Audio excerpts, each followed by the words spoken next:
Tous. Donc, moi, je m'appelle Jonathan Chanal, je suis expert Power BI et formateur chez DataPulse. Bon, je connais quasiment tout le monde. Donc voilà, j'interviens sur la conception des modèles de données, les reporting, la data vise, voilà, un peu tout. Et aujourd'hui, j'ai prévu de vous parler d'une fonctionnalité en fait qu'on connaît bien. Enfin, dès qu'on démarre Power BI, globalement, on connaît bien. C'est le drill through, donc l'extraction du détail d'un KPI. Donc ça peut paraître simple, mais déjà c'est super utile et ça amène un peu tout de suite de la complexité dans certains cas. Au programme, j'ai prévu de présenter l'extraction simple d'un KPI en version mensuelle. Donc ça c'est facile et normalement ça marche tout le temps, ou en tout cas c'est accessible rapidement. Bien qu'il y ait des options, on peut faire des options, je vais vous montrer tout de suite un petit peu complexes.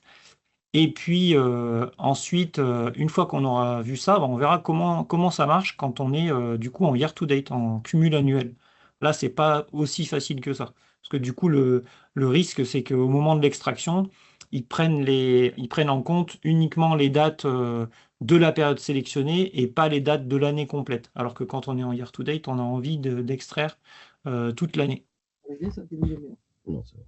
Et enfin, en dernier, je vais essayer de vous montrer, si on a le temps, du coup, comment reproduire cette expérience, mais dans Excel. Il n'y a que 12 Donc, pages. vraiment faire l'extraction du détail, comme on l'a fait dans Power BI, mais dans Excel. Du coup, c'est un petit peu plus technique. Donc, voilà. Ce que ça va changer, c'est que pour les utilisateurs, ça rend la navigation naturelle, rapide, et on peut avoir du détail. Donc enfin, cette fonctionnalité, elle permet vraiment de travailler le data storytelling, l'expérience utilisateur. Donc moi, je trouve que c'est un gros point fort de Power BI. Voilà. Ça va aussi rassurer les utilisateurs. Et je pense que grâce à ça, ils peuvent avoir plus confiance dans les données parce que ça leur permet de contrôler le détail des données. Donc je trouve que c'est bien. Ça va éviter qu'ils fassent des exports à tout va. Voilà. Enfin, pas mal d'avantages. Et en plus, accessoirement, c'est rapide à mettre en œuvre, même si, comme je disais, il peut y avoir un petit peu de complexité, mais globalement, c'est rapide. Alors, j'ai préparé un rapport Power BI. Désolé, il est en anglais, mais, parce que je l'avais déjà fait d'avant et je voulais pas en faire un autre. Mais c'est pas très important.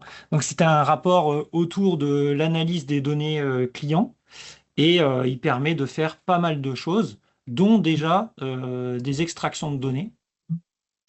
Donc, par exemple, nous, dans la démo, on va regarder le visuel qui est en bas à droite, là, qui est relativement simple. Pour l'instant, c'est juste le total du chiffre d'affaires euh, par mois. C'est tout. Donc, sur une année, par mois. Ensuite, il y a d'autres pages qui sont purement de l'analyse de données, hein, qui n'ont pas forcément de lien avec ce KPI, mais juste pour vous montrer, voilà, il y a d'autres façons d'analyser. Là, on analyse beaucoup les repurchasers et repeaters. Donc, c'est des notions qui peuvent être, sont pas super complexes, mais qui peuvent être définies de manière différente d'un client à un autre, selon les usages et ce qu'on veut en faire. Donc voilà, dans ce modèle, il y a certaines particularités. Alors que le total sales, j'ai fait exprès de prendre cette mesure parce que c'est une mesure simple que tout le monde comprend. Donc là, l'idée, c'était par exemple, je passe ma souris sur un mois de données et je veux pouvoir avoir le détail de ce qui s'est passé dans ce mois, donc les 13 millions de chiffre d'affaires.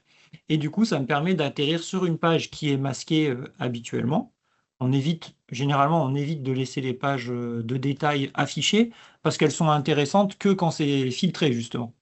Donc là, on retrouve nos 13 millions et on a la décomposition par client, par pays, par magasin, par marque, etc., par produit, catégorie, etc. Et on retrouve, donc là, déjà, ça permet de donner confiance, puis ça permet de raconter des histoires, quoi. Et donc là, de là, on est filtré automatiquement avec tous les filtres qu'il y avait dans la page de rapport précédente. D'accord? Donc, ça, c'est l'opération, on va dire, standard du drill through. Il récupère nativement tous les filtres qu'il y a et hop, il les passe à l'autre page. Ça, c'est natif. Et du coup, après, une fois que j'arrive là, donc il faut imaginer, là, on a mis un ID client parce que c'est des données anonymisées. C'est un faux jeu de données, hein, de toute façon. Mais imaginons que ça soit dans la vraie vie. Au lieu de l'ID client, on aurait peut-être le nom du client et on voudrait peut-être aller voir justement le détail de ce client. Bah, donc d'ici, on peut aller extraire le détail du client dans une autre page, mais cette fois-ci, ce n'était pas intéressant de récupérer les filtres. Parce que du coup, si on est filtré sur un mois, ça veut dire que j'aurais eu le détail du client, mais que pour ce mois-là. Donc c'était un peu moins intéressant. Et donc là, au contraire, ben, si on ouvre le panneau des filtres, le seul filtre qu'il y a finalement, c'est Customer Key. Donc on récupère juste l'ID du client. Comme ça, on a toute période confondue ce qui s'est passé pour le client. Puis ensuite, bah, on peut utiliser, c'est le principe de Power BI, hein, on va pouvoir utiliser les graphiques pour pouvoir filtrer les données. Si je veux voir qu'une seule marque, je veux voir ce qu'il a acheté, combien d'achats, le montant, etc. et le détail des transactions, j'aurai tout au même endroit. Et ensuite, on peut retourner en arrière pour refaire d'autres analyses. D'ailleurs, là, souvent, on fait les analyses à partir d'ici, mais en fait, c'est même possible de les faire sur les KPI. Hein. D'accord ? Les cartes KPI, elles permettent aussi d'extraire le détail. Là, je ne l'ai pas mis en place, mais c'est possible. Ça veut dire que si on a envie de partir de n'importe quel graphique, d'extraire le détail, ça marche aussi sur les cartes. Ça veut dire, si je veux vraiment le total global et extraire tout le détail en un coup, je peux le faire. Bon, voilà un petit peu pour la présentation du rapport en lui-même. Le modèle, bah, je vais vous montrer, il est relativement simple. Donc le modèle, c'est vraiment simple. Une petite table des ventes, un calendrier, une table produit, une table client et une table des magasins. Voilà. Et le reste, soit c'est des petites tables de mesure, soit c'est des calculation groups par rapport aux analyses qu'on veut faire. Mais voilà, nous, on va faire un focus juste sur le modèle qui est simple. Donc déjà, première chose, pour faire cette extraction, bah, c'est vraiment simple à mettre en œuvre. C'est ça qui est intéressant, c'est que si j'ai envie d'extraire le détail de quelque chose, je crée une page, donc on va prendre ma page actuelle là. Donc là, elle va soit planter, soit si j'y vais comme ça, sans faire aucun filtre, elle risque de ne pas s'afficher parce qu'il y aurait trop de données. Donc je vais faire un filtre, comme ça on est sûr que ça marche. Et donc quand on arrive ici, bah, en fait, au tout début, on vient lui dire ici, dans les champs qui sont ici, on vient lui dire ce qu'on veut qui permet en fait de faire l'extraction. Et ça peut être soit une mesure, soit plusieurs mesures, soit une colonne. Donc, si je veux par exemple que tous les graphiques qui contiennent Total Sales mènent à cette page, je vais glisser la mesure Total Sales. Si je suis en train de faire, comme la page d'à côté, plutôt une extraction d'un client, bah, à ce moment-là, je ne vais pas mettre une mesure, je vais mettre le champ. Donc là, j'ai mis Customer Key. Mais on peut imaginer le pays, les produits, catégories de produits, etc. Donc des champs qui permettent de faire cette analyse. Et ensuite, en fonction de ce qu'on met, si vous mettez une mesure, vous n'avez pas le choix, ça récupérera d'office tous les filtres qu'il y a sur la page. On ne pourra pas désactiver ça. Si par contre vous mettez un champ, là, on peut ou pas conserver les filtres. Donc là, dans mon exemple, c'est moi qui ai décoché garder tous les filtres. Comme ça, je suis sûr que ça ne conserve pas les filtres parce que c'était l'expérience que je voulais faire pour mon utilisateur.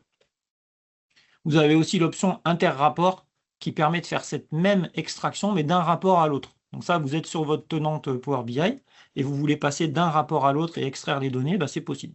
Donc on peut imaginer un tableau, par exemple avec le chiffre d'affaires, mais on extrait le détail dans un autre rapport qui fait, je ne sais pas, par magasin, et on a tout le détail de ce magasin précisément, tout ce qui se passe à l'intérieur. Voilà. Donc c'est vraiment assez facile à faire.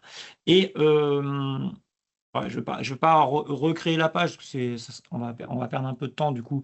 Mais vraiment, je crée ma page, peu importe le format, je glisse le champ à cet endroit-là, et dès que vous allez glisser le champ ici, automatiquement, il y aura une petite flèche qui va arriver. Alors, pas aussi jolie que celle-là, mais il y aura une petite flèche, une icône qui arrive. Après, vous pouvez enlever l'icône ou la garder comme vous voulez. Moi, j'aime bien avoir des trucs sympas pour le design, donc j'ai mis ma propre flèche. Mais c'est juste un bouton retour, hein, c'est tout. Hein.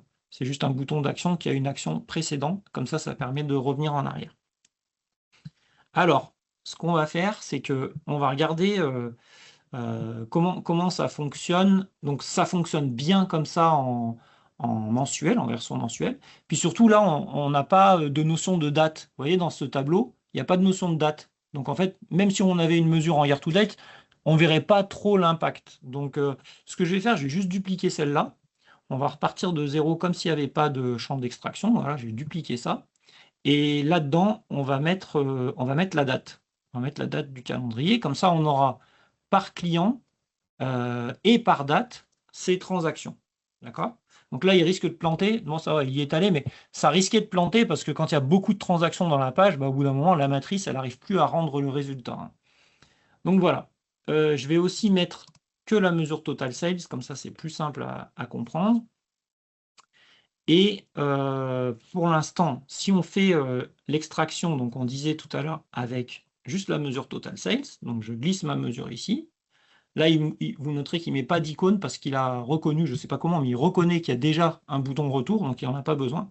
Du coup, il ne vient pas glisser le bouton. Et ça devrait fonctionner. C'est-à-dire que dès maintenant, on va raccourcir un peu le nom là, on va mettre juste 2 à la fin. Dès maintenant, si on repart sur la page principale, sans rien faire, ça se fait automatiquement, il va nous proposer la deuxième page. D'ailleurs, ça c'est un peu pénible, ça pourrait être un truc qui pourrait améliorer, c'est que si on n'a pas envie d'aller sur telle ou telle page, là pour le coup on ne peut pas, en tout cas pas facilement. Donc là je suis un peu obligé tant pis, je suis obligé d'accepter que l'utilisateur il pourra aller à 2 endroits différents alors que c'est pas forcément ce que je voulais. Donc là j'ai cliqué sur le mois d'avril, je suis arrivé avec le mois d'avril, donc si on trie par ordre croissant, ou décroissant, on voit qu'il n'y a que du mois d'avril. Donc ça marche très bien. Et du coup, si on met maintenant la mesure en year to date, par défaut, je vais vous montrer, mais ça ne marchera pas. En tout cas, ça ne permettra pas de faire le job correctement.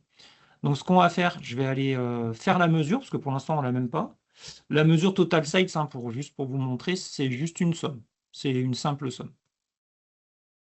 Donc ce que je vais faire pour gagner du temps, on va dupliquer celle-là. On va l'appeler base total sales, donc elle fait la même chose que l'autre. On va faire une nouvelle mesure en year to date. Donc calculate base total sales date year to date pour faire le year to date. Et pour faire simple, je vais juste faire un year to date standard, je veux dire pas avec un exercice fiscal décalé. Ces mesures-là, en général, on les masque parce qu'elles ne servent pas forcément. Voilà. Et l'objectif, ça va être qu'on puisse switcher entre les deux avec un bouton et qu'on puisse en fait changer ce graphique pour passer ou en mensuel ou en year-to-date. Donc pour faire ça, je vais ajouter une petite table déconnectée qui contient juste les valeurs que je veux voir dans mon filtre. Et c'est ce filtre-là qui pilotera mon graphique ensuite. Et ça switch. Ça, c'est le type. En anglais, monthly et year to date.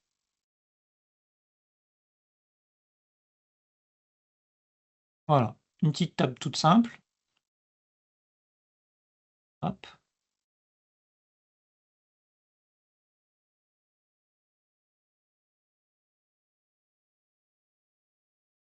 Ça comme ça. On va récupérer le format de celui-là, ça sera plus joli. Et on va enlever le titre. Hop. Voilà. Donc on peut imaginer ça comme ça. Voilà. Et on va juste changer pour qu'il y ait une seule sélection. Donc on va forcer la sélection, soit mensuelle, soit year to date. Bon, pour l'instant, il ne se passe rien du tout quand on clique, hein, mais il faut imaginer. Rien à voir, mais quand vous faites ça, quand vous superposez comme ça des visuels, le filtre par défaut, il arrive et il a déjà cette petite case-là, conserver l'ordre des calques. Par contre, le visuel qui est dessous, il ne l'a pas. Donc, il faut cocher ça. Vous pensez à cocher ce truc-là. Comme ça, en fait, là, on ne voit pas, mais en gros, si vous loupez une clique, si vous passez à côté comme ça, vous voyez, ça fait ça. Et dans Power BI Desktop, ce sera toujours comme ça. Vous verrez toujours ce problème. Mais par contre, le fait d'avoir coché la petite case, quand vous serez dans le service Power BI et que vous consulterez le rapport, ça marchera correctement et ça évitera de masquer le truc. Quand vous faites des systèmes de switch comme ça, ce qui est bien, c'est de prévoir un comportement par défaut. Donc de faire une petite mesure qui va dire, par défaut, quand il n'y a pas de choix sur ce bouton, qu'est-ce qu'on affiche en fait. Du coup, moi, je vais prendre la version monthly par défaut. Donc pour faire ça, on fait un selected value sur la colonne type et on lui indique la valeur qu'on veut voir par défaut.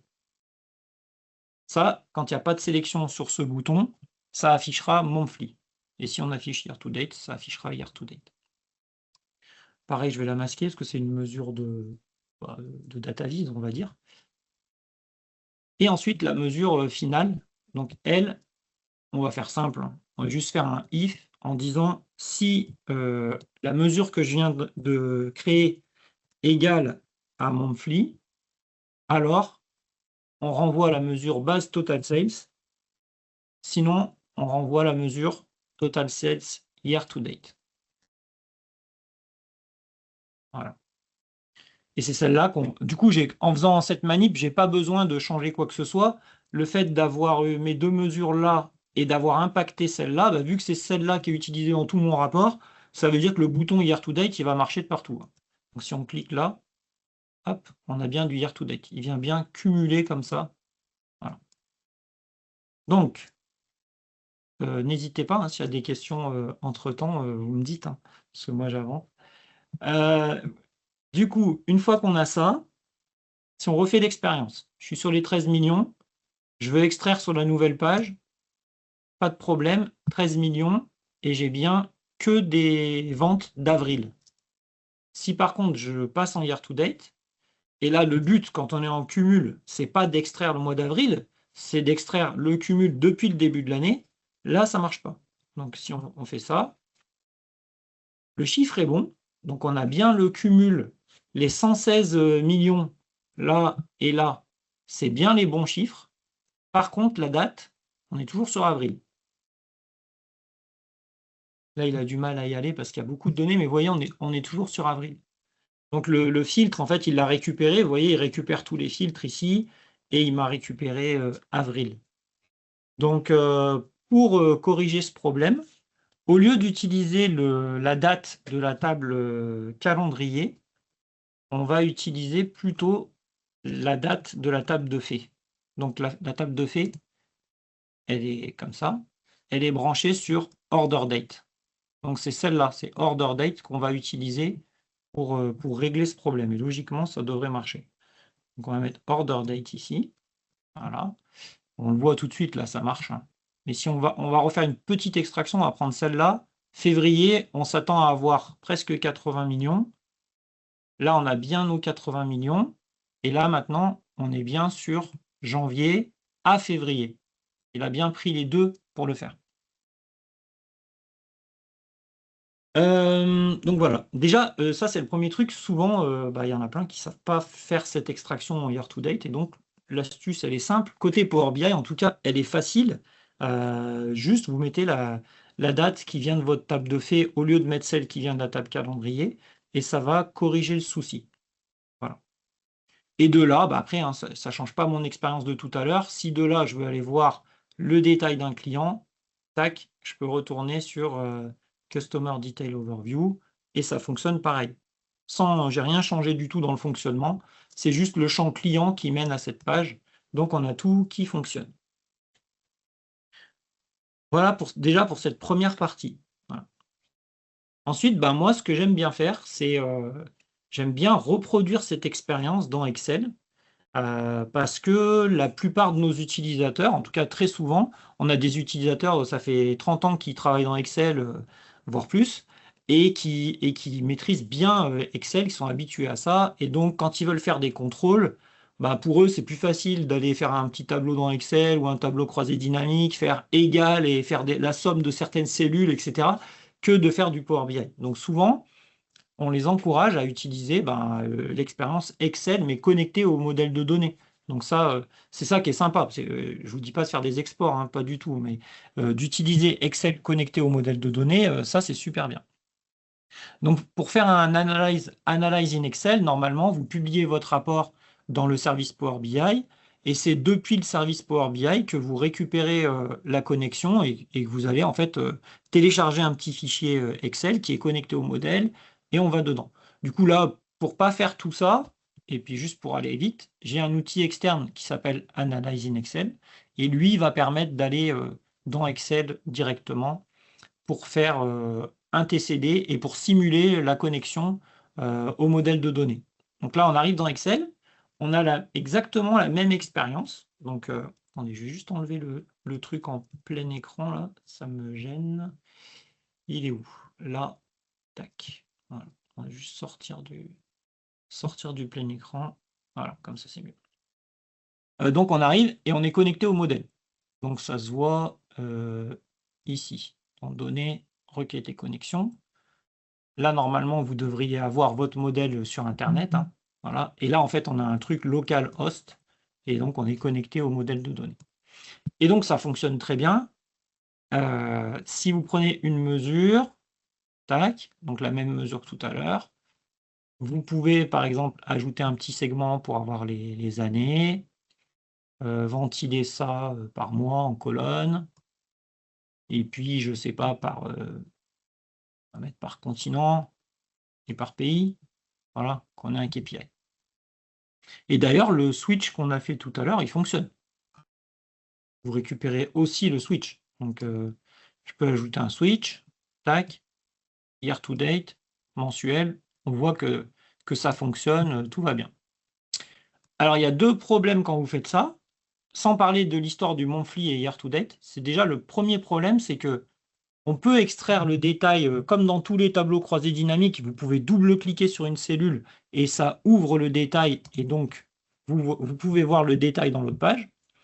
Et là, ben, on arrive et en fait, il n'y a rien du tout. Donc ça, c'est un premier problème, mais qui n'a rien à voir avec le year-to-date ou le mensuel. C'est un premier problème. Ça vient du fait que on a créé une table des mesures qui n'est pas dans le modèle. Vous voyez, qui n'est pas reliée au modèle. C'est-à-dire qu'il n'y a pas de relation physique entre nos tables. Et donc, quand on fait ça, bah, il perd la relation ici, il perd ce qu'ils appellent le data lineage. Et donc, du coup, bah, on ne peut pas extraire le détail. C'est ballot. Mais même si j'avais mis ma mesure au bon endroit, donc on peut le tester, hein, ça c'est rapide. Si on prend la mesure total sales, qui ne marche pas, on va prendre les trois en fait, juste pour être sûr que ça n'ait pas d'impact là. Mais si on prend les trois et qu'on les glisse dans une table, mettons dans la table des ventes, et qu'on refait l'actualisation, là, maintenant, il devrait arriver à quelque chose. Donc là, il y arrive. Ah, sauf que, comment c'est possible qu'il ait déjà tout? Ça se trouve, j'ai oublié d'enlever, désolé, j'ai oublié d'enlever ce que j'ai déjà préparé. Donc forcément, ça, je suis pas très malin, moi. Bon, normalement, disons que vous arrivez là, et en fait, en théorie, non, quoique non, ça, c'est pas ce que j'ai préparé. Non, ça, c'est la bonne extraction, parce que la table est bien faite. Pardon. Donc ça, on va dire, c'est le mieux que vous puissiez obtenir si vous avez bien configuré votre modèle. En gros, si votre modèle, il est exploitable, voilà. Et vous allez arriver avec un petit peu de détails.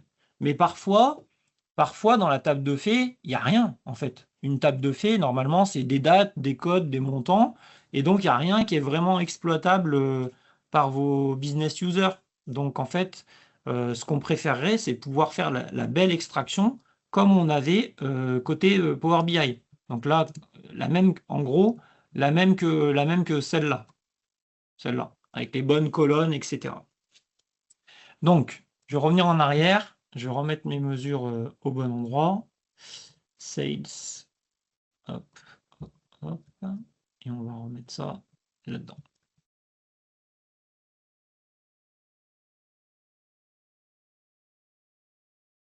Ah, je vais pas y arriver ou quoi? Si. Voilà. Donc si on retourne ici et qu'on actualise, a priori ça va disparaître. Ah. Bon, on va les supprimer. Hop.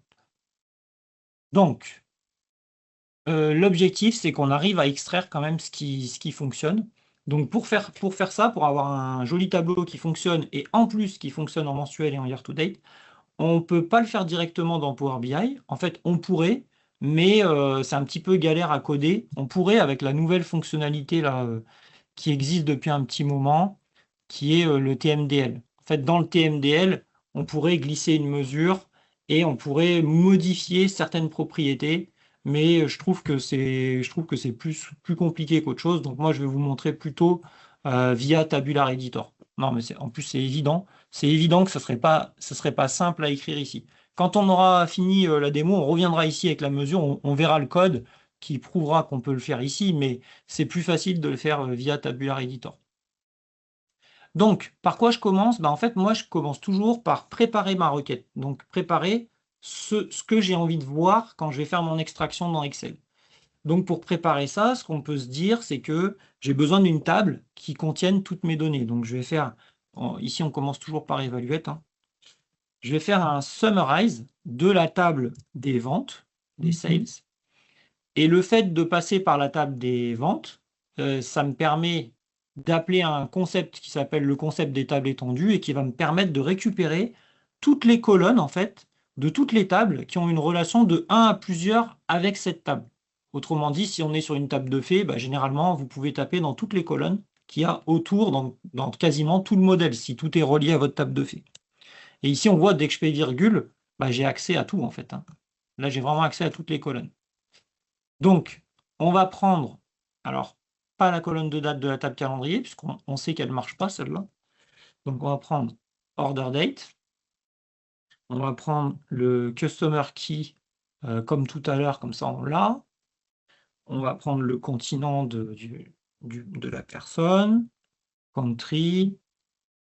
Ensuite, on peut aller dans la table product, on peut prendre brand, product, catégorie et product, je sais pas, subcatégorie sans descendre trop bas. Voilà. Donc on avait customer et puis store. On avait des données de store. Bah, store, juste peut-être le store code simplement pour faire simple. Ça, si on s'arrête là, ça donne une table, mais il n'y a pas mon KPI. Donc on va ajouter le KPI. Ce qu'on va faire déjà, on va formater pour que ce soit plus propre. On va ajouter à cette table le KPI. Donc pour ajouter une colonne, je vais passer par add column. Add column de mon tableau. Et là, je vais rajouter total sales. Total sales. Et on va lui passer la mesure total sales. Et donc, si on exécute ça, voilà, beaucoup de lignes, donc ça va peut-être pas... Si, ça va marcher, mais c'est un peu long. Voilà. Ça vous montre le tableau qui va sortir. Si on exécute quelque part cette requête, ça vous montre le tableau qui va nous sortir. Il va nous sortir tout ça. Et si vous êtes un peu pointu, par exemple, et que vous n'avez pas forcément envie d'avoir ces noms-là, vous pouvez aussi renommer les colonnes. Et comme ça, l'extraction, elle se fera avec les bonnes colonnes. Donc, pour renommer les colonnes, moi, j'utilise select column. Select column de tout ça. Et je donne les noms que j'ai envie de voir. Donc, par exemple, je n'ai pas envie que ça soit marqué sales order date. J'ai juste envie que ça soit marqué date. Donc, date, ça va chercher sales order date. Customer key, bon, on va mettre juste customer, ça suffit. Avec customer key, on va mettre continent.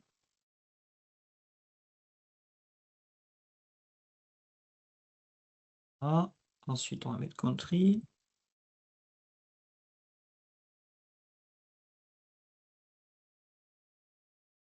Ah, on va mettre brand.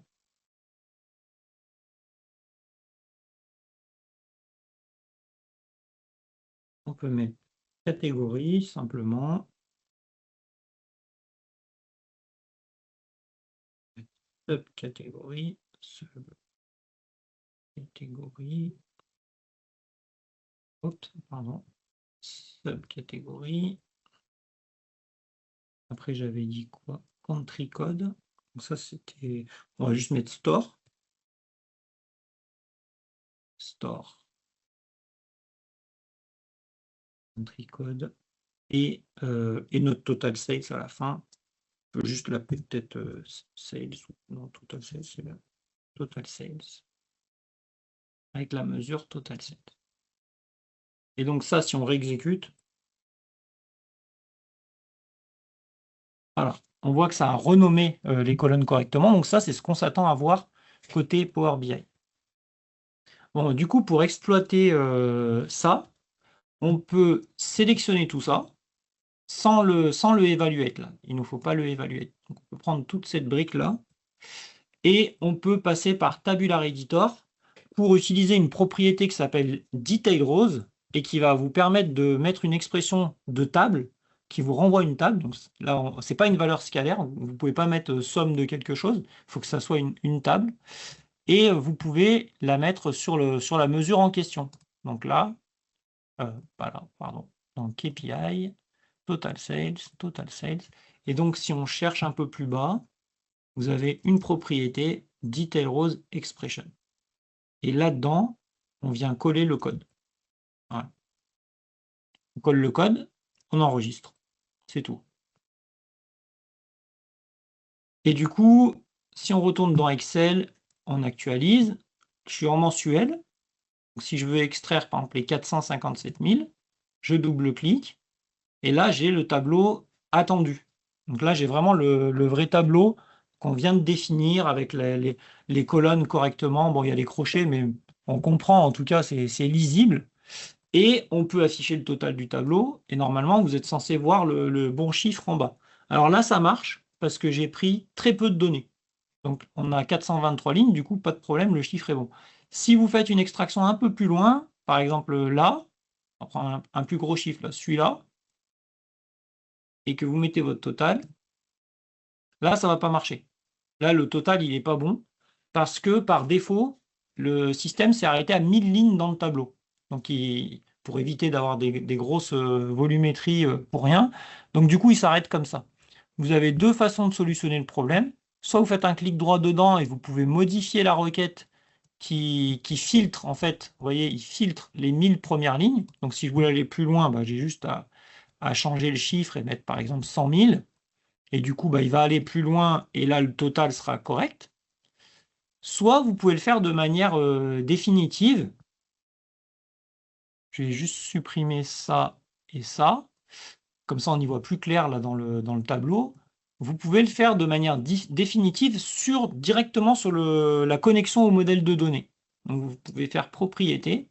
Et en fait, là, c'est marqué directement le nombre maximal d'enregistrements à collecter. Donc, vous pouvez le définir ici, par exemple 100 000.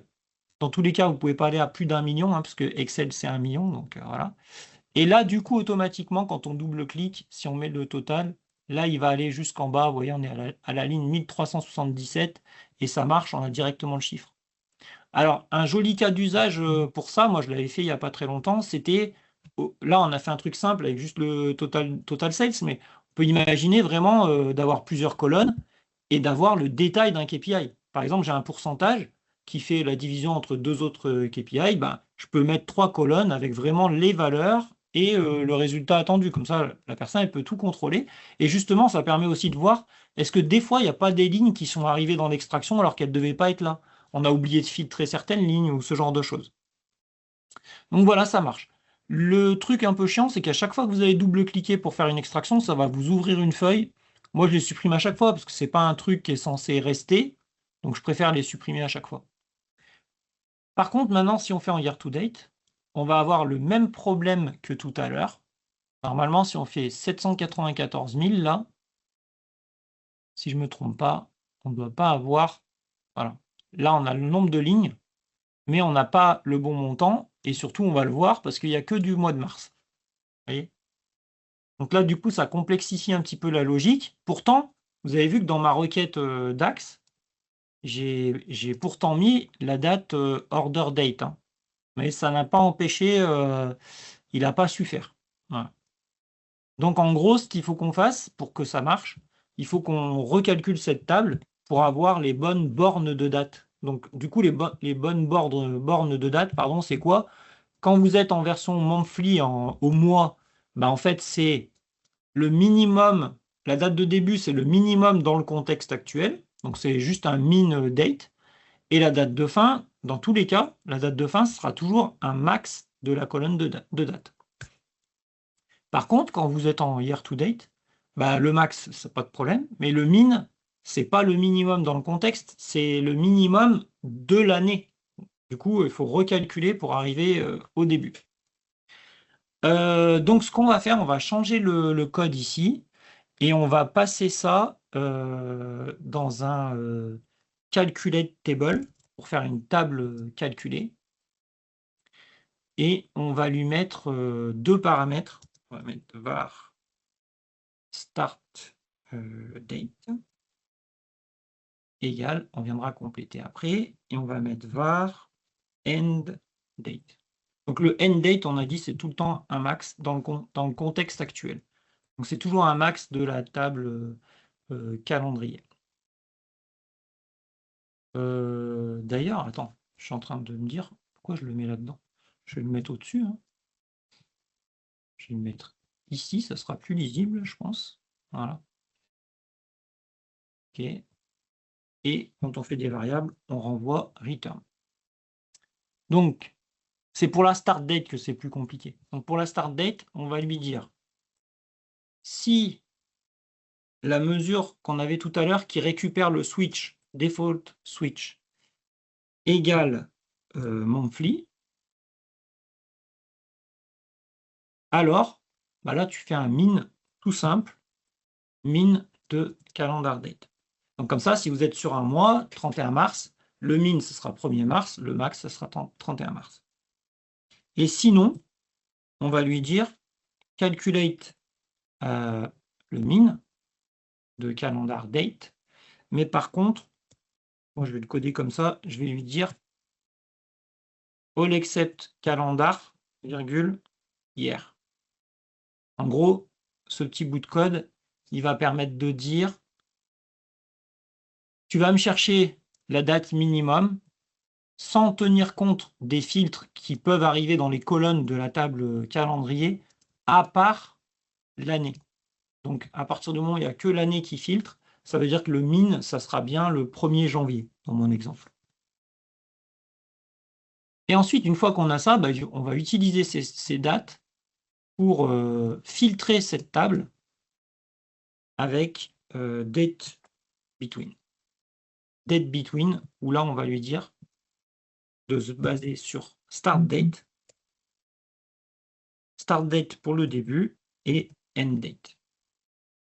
Bon, là, ici, on va pas voir on verra pas le résultat, donc c'est pas forcément hyper intéressant. On va juste regarder que ça marche, qu'il n'y ait pas de message d'erreur. Voilà. On va formater ça correctement. Je vous la remets à l'écran, comme ça vous avez tout à l'écran. Donc, on regarde quel est le switch qui est appliqué. Si c'est du monthly, on prend la date min. Si c'est pas du monthly, donc sous-entendu si c'est year to date, on calcule la date minimum de l'année. Et dans tous les cas, la date de fin, c'est la fin du contexte. Et ensuite, notre table normale. Du coup, on peut reprendre tout ça. On peut retourner dans Tabular Editor. Hop. Et sur la mesure KPI, Total Sales, on peut modifier notre code avec le nouveau. On peut enregistrer. Voilà. Et là, si on rafraîchit, donc on va refaire le filtre correctement. Je vais juste rafraîchir ici. On voit que je suis en year to date. Mon monthly, ça marche toujours. Mais si maintenant je veux extraire les mêmes 794 000 de tout à l'heure, là, si on trie dans l'ordre croissant les dates, on part bien du 1er janvier jusqu'au 31 mars. Donc le total en bas, il est déjà correct. C'est chiant qu'on ne puisse pas avoir directement le total coché, là. À chaque fois, je suis obligé de cocher. Mais voilà, on retrouve nos 794 000. Donc, tout ça pour dire, avec cette fonctionnalité-là, bah, vous avez beaucoup de possibilités pour extraire du détail, donner confiance aux utilisateurs sur le détail, ils peuvent contrôler facilement. Voilà. S'il y a un doute sur un truc, ils viennent, ils peuvent contrôler. Là, bah, la puissance de tout ça, j'en ai pas trop parlé, mais vous avez accès à votre modèle de données. Donc, ça veut dire que vous pouvez exploiter tout votre modèle de données, toute la complexité que nous, ou vous, développeurs Power BI, vous mettez dans le modèle, elle est masquée ici. Il y a zéro complexité. Là, les mesures, elles sont prêtes. Même si Total Sales, c'était une mesure de 150 lignes avec beaucoup de complexité, ici, il n'y en a pas. Il n'y a pas de complexité. On prend le champ, on glisse, on ventile par certains axes et c'est censé fonctionner. Le seul truc qui me chagrine un peu ici, c'est simplement qu'on n'a pas la documentation. Donc, quand vous passez votre souris dessus, on ne voit pas la documentation, on ne sait pas trop ce que c'est. Donc, on va dire, c'est soit vous avez des noms qui sont parlants, soit les gens connaissent déjà le modèle, soit vous faites une documentation à côté qui permet justement d'avoir tout ce détail un petit peu vraiment métier, quoi, où on sait ce que la mesure fait, parce que c'est pas toujours aussi simple que ça. Mais voilà, dedans, on aurait pu imaginer, je sais pas, le N-1, la variation en pourcentage, et de vouloir, là je suis allé sur Total Sales, mais on aurait pu vouloir expliquer le pourcentage directement. Donc on aurait pu faire ce même paramétrage et justement, au lieu de renvoyer, je sais pas, le chiffre d'affaires, quand on clique là-dessus, renvoyer le détail de ça. Donc, quelles sont les écritures de cette année, quelles sont celles de l'année dernière, la variation, etc. Quand vous avez des mesures du style LTM, ça se fait souvent, ça, les last 12 months, bah, c'est pas toujours compréhensible. Des fois, on est dans le contexte, on est en train de filtrer, je sais pas, au 30 avril, j'ai cliqué sur last 12 months, mais je sais pas trop ce qu'il y a dedans. Bah, du coup, quand on extrait le détail, on verra toutes les écritures de l'année dernière jusqu'à maintenant. Et ça permet aux utilisateurs d'être en confiance avec les données. Voilà un petit peu tout ce que je pouvais vous dire sur cette démonstration du drill through, mais version avancée. Donc c'est rapide, hein, je suis obligé d'aller vite parce qu'on n'avait pas beaucoup de temps. J'ai gardé un peu de temps à la fin pour des questions, si vous voulez qu'on en discute. Pour moi, en tout cas, c'est si on me demandait quelle est ma meilleure fonctionnalité dans Power BI, je dirais que c'est celle-là, l'extraction du détail. Sans parler de ce que je viens de vous montrer dans Excel, hein. Sans parler de ça, l'extraction du détail, je pense que c'est un des trucs les plus puissants et qui vous permet de faire une data vise nickel, quoi, avec une belle expérience utilisateur. Par exemple, au lieu d'enchaîner 15 pages de rapport, vous pouvez très bien avoir 2-3 pages visibles et toutes les autres masquées et donner vraiment du détail. Je ne sais pas si on prend l'exemple du chiffre d'affaires, on peut très bien imaginer la vue globale au début, quand j'arrive, j'ai la vue globale de mon entreprise, tout pays confondu, tout continent, toute marque, etc. Et ensuite de partir dans des branches pour dire, bah tiens, j'aimerais bien voir le détail d'un continent, j'aimerais bien voir le détail juste d'un pays dans le continent, ou le détail de, je sais pas, de mes commerciaux, etc., etc. Et on peut faire un rapport qui est vraiment utile pour l'analyse de données et relativement rapidement, sans complexité. Pour moi, pour le coup, c'est une fonctionnalité qui est nickel parce qu'elle n'a pas de complexité. Une fois qu'on a compris comment marche l'extraction, soit on met une mesure, soit on met un champ, bah, tout le reste se fait plutôt facilement.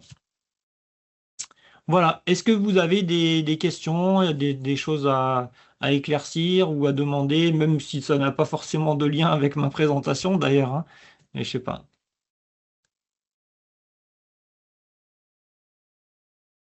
Juste merci. Moi, j'ai pas trop de questions. Tu avais déjà présenté ça justement au Power BI User Group de Grenoble. Yes. Mais tu vois, je me souvenais plus trop de comment tu étais allé à l'intérieur dans Tabular Editor là pour que dans Excel ça se passe bien. Donc merci de l'avoir représenté et je pense que c'est hyper intéressant. En effet, moi j'ai très souvent le cas des KPI où on me dit mais ça vient d'où les chiffres de ce KPI? Ouais. Et il y a toujours besoin de venir donner la possibilité, en tout cas, de voir la donnée sous-jacente. Surtout au début, en fait. C'est surtout dans la phase de conversion, on va dire. Ouais. C'est ça, où ils veulent vérifier tous les chiffres. Et une fois qu'ils ont confiance, finalement, ils y vont moins. Mais en tout cas, au début d'implémentation de Power BI, c'est en effet une fonctionnalité qui est hyper intéressante et qui vaut le coup de mettre en place, en tout cas. Carrément. Puis ça mange pas de pain, c'est rapide à faire. Je veux dire là, Absolument. ok, peut-être le petit bout de code qu'on a fait là, ok, il est un petit peu costaud, mais une fois qu'on l'a fait une ou deux fois, ça reste accessible. C'est pas super long à faire, puis surtout c'est tout le temps la même chose. Je vais pas réinventer la roue à chaque fois que je refais ma mesure, je la connais. Enfin, je dis je la connais, des fois je l'oublie, mais après je reviens dedans, je me replonge 5 minutes dedans, je sais comment ça fonctionne, c'est plutôt facile. Les champs qu'on va mettre ici, bah, c'est en fonction du projet, de ce qu'on veut présenter, donc ça reste simple. Vous voyez ce que je disais tout à l'heure, là, le Detail Row Definition, on le voit finalement dans la vue TMDL. Mais par contre, on le voit maintenant, mais moi je ne me souvenais pas qu'il fallait l'écrire comme ça. Je n'en savais rien. Je trouve que c'est plus facile de passer côté Tabular Editor. Après, c'est vrai qu'il n'y a que ça. S'il n'y a que ça, c'est rapide. Ça me fait penser, je vois qu'il y avait Laurent tout à l'heure qui est dans la conversation. Laurent nous a montré que le Detail Rows Expression, moi je l'utilise tout le temps comme je viens de vous montrer, mais il est aussi sur la table. Alors par contre, j'ai toujours pas trouvé le cas d'usage, mais il est là. Quand on clique sur une table, on a aussi la valeur par défaut. Donc ce que je comprends de ce truc-là, Laurent, tu m'arrêtes si je dis une bêtise, mais je comprends que Ça veut dire que dès que tu vas extraire quelque chose qui a un lien avec ta table sales, il utilisera cette expression. Je pense que c'est ça. Mais j'ai pas bien vu le cas d'usage. Enfin, moi, j'ai l'impression que c'est bien de customiser chaque mesure pour lui faire dire ce que j'ai envie. Alors que là, j'aurais un truc un peu global et je suis pas sûr que ça serve tout le temps. Voilà.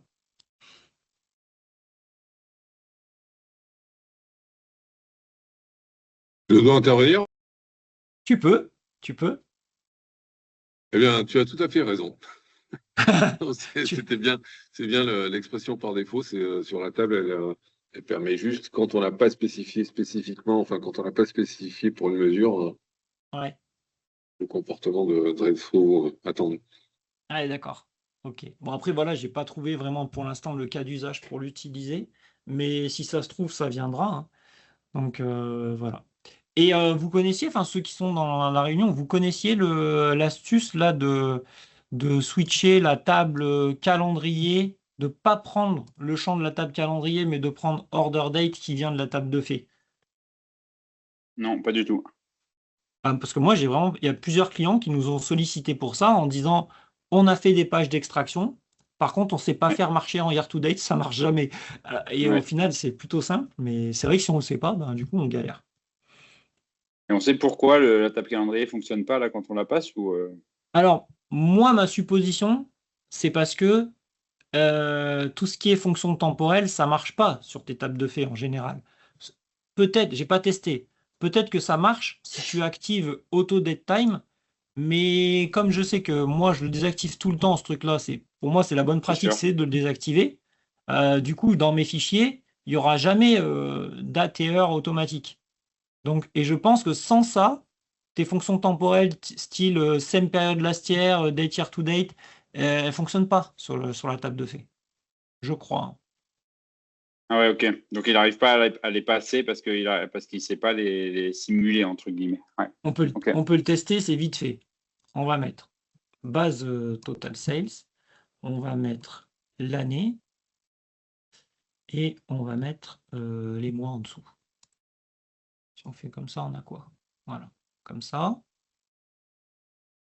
Et on va faire une mesure. On va mettre test égale. Ah, mais là, je suis parti dans le mauvais sens, là. Attends. Si, avec la table calendrier, justement. Si, c'est le bon exemple. Calculate base total sales, date year to date, order date. Ça, je pense qu'il ne va pas aimer. Tu vois? Ça marche pas. Et c'est justement parce que ça marche pas que ça marche. Je sais pas s'il faut la retenir, cette phrase, mais c'est parce que ça marche pas sur une table de fait que ça permet d'extraire correctement. Après, je sais pas expliquer plus que ça, donc mais j'avais déjà remarqué Ok. ce truc-là,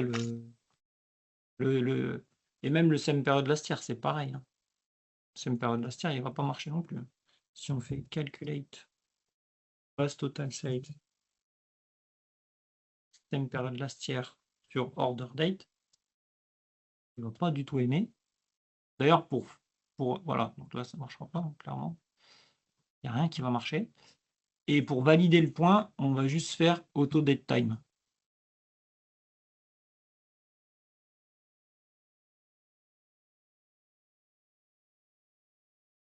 Je pense que ça marche pas mieux. Non, moi je pense pas que ça marche mieux parce que Voilà, je pense que, à l'autodate mon time pour avis, moi juste il te pré-calcule, enfin disons te que auto date fait time, des ouais. ça permet de faire marcher les petites mesures là, mesures rapides, tout ça. Donc, Oui, c'est on va ça. Oui, fermer. mais rapide. Ah oui, ça aurait pu, ouais, ça aurait pu. Tu vois, je me suis dit peut-être ça a un lien avec Ah ça, ouais. quoi. Hop, hop, et le numéro 2. Je pense que ça. Déjà, on voit qu'il a grossi un tout petit peu là. Comme il vient créer les colonnes, il fait des colonnes virtuelles avec, avec les tables des dates pour chaque colonne de date. Du coup, c'est normal ça que le coûte cher. PBX grossisse. Mais là, à mon avis, ça ne marchera pas mieux. Si on va là. On n'a toujours pas le same period last year, on n'a rien qui marche. Donc non, ça ne marche pas. Donc pour moi, c'est ça qui fait que ça marche. C'est parce qu'on ne peut pas faire de fonction temporelle sur la table de fait que ça marche. Laurent, t'en sais plus sur ce sujet ou pas? Je ne veux pas te prendre au dépourvu, hein, désolé. Pardon, excuse-moi. Tu en sais plus sur ce sujet ou pas? Sur le fait Sur que quel ça sujet? marche pas? Excuse-moi, j'ai décroché. Non, c'est rien. Je disais, quand tu fais... Jérôme demandait pourquoi ça marche. Pourquoi quand on fait l'extraction avec dans l'extraction la date qui vient de la table de fait, pourquoi ça marche en year to date? Et moi je disais ça marche parce que justement tu peux pas faire un year to date sur la table de fait. Et donc c'est ce que j'ai démontré là. J'ai fait Ouais. j'ai fait ma mesure test qui fait le date year to date sur la table de fait. Et j'ai fait la même chose pour celle-là qui fait un same period last year. Dans les deux cas, ça marche pas.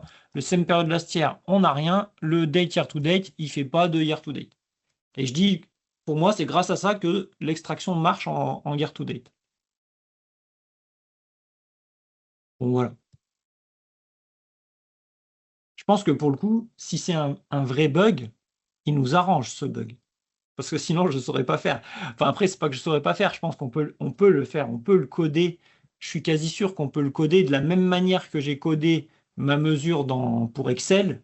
Je pense que ce genre de truc, on pourrait certainement arriver à outrepasser le filtre des mois qui vient de la table calendrier. Il y a sûrement un moyen. Voilà.